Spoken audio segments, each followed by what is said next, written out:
Alright, hi there, and thank you so much for clicking on this video.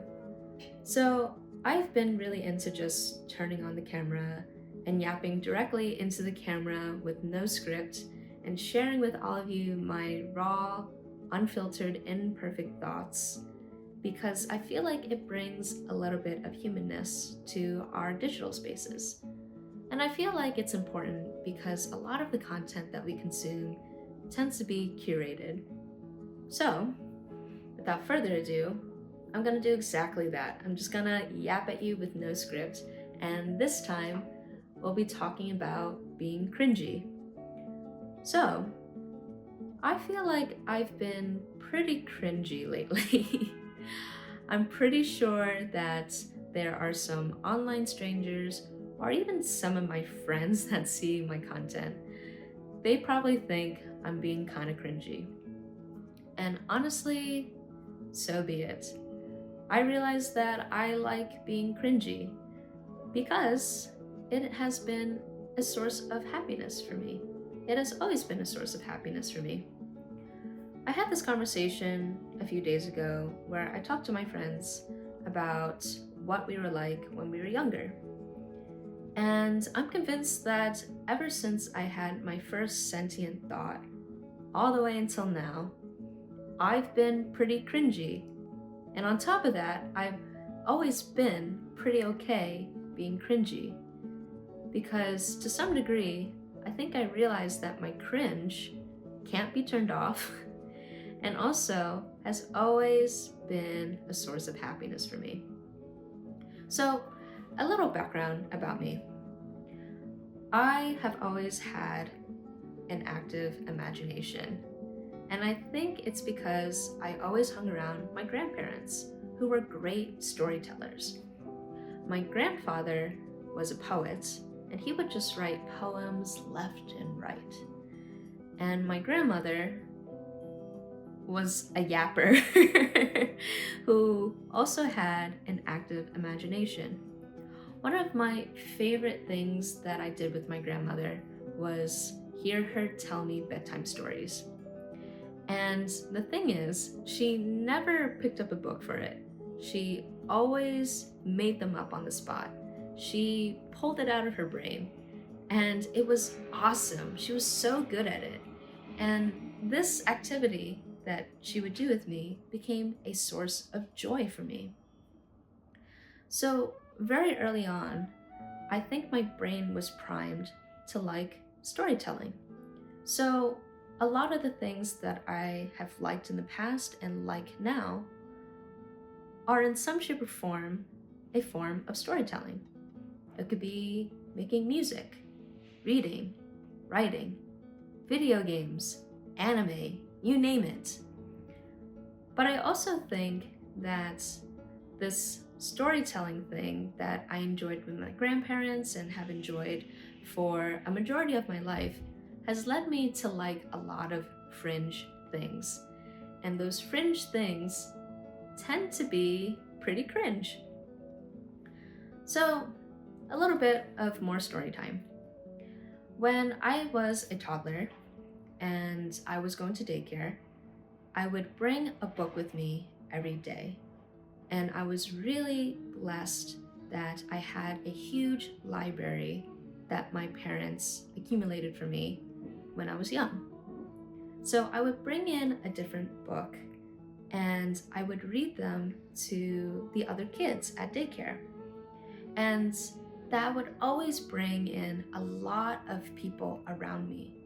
And what that taught me was that if I share my passions in a genuine way, then people will automatically be attracted to me, and people will always be there, and I will not feel lonely, and not feel lonely in a very genuine sense, because I learned that if I am myself and I showcase myself in the way that feels genuine, then I will attract the people that will like me naturally.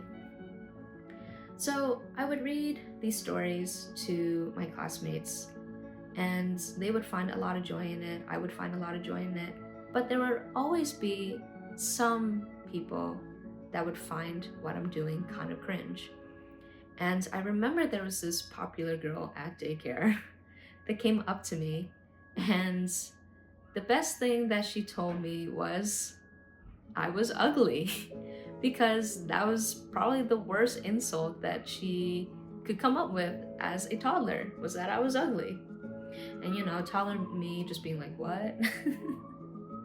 It didn't really affect me, but it still left an impression on me because I'm still thinking about it now. And now I know where that came from. It comes from a place of insecurity. That toddler is no different than the other kids that I've come across as I've gotten older, or even the teenagers, or even the adults that I've come across. It all stems from that same place of insecurity. So I think subconsciously, to some degree, I recognize that, well, she's just being a hater. I'm just gonna keep doing my thing. So I learned how to be a little bit unbothered when people would find me a little bit cringe. So fast forward to elementary school. I really loved playing make-believe. I really loved playing pretend. And I also recognized that this activity became a source of bullying for me, which is not fun, I can still be unbothered that people don't like what I do because they find it cringe, but it gets to another extent when things start feeling a little bit hurtful. But I would play pretend a lot, and I noticed that that was not a very popular activity amongst some of the people in elementary school, but there were still some people that really dug it, maybe like 2 or 3. And that's all you really need to not feel lonely. It's just 2 or 3 homies that really enjoy the thing that you do, and you guys pursue it to the bitter end. And it was really fun. Like every single recess, we would just expand on our stories. But again, it became a source of bullying. So it wasn't just one popular girl that would call me ugly. It would be a bunch of people in the class that had a lot of things to say about this cringy niche thing that I did. But again, it's probably stemming from their own source of insecurity. Maybe they felt a little bit threatened that we were having so much fun doing our own thing and being so free in it. And perhaps they didn't feel very free in what they were doing. I mean, if I had to take a guess, hierarchies start when you're pretty young. And when you feel very stuck in the hierarchy or some sort of system like that, you start feeling resentful to some degree, especially if you are not higher in the hierarchy, if you decide to play that game.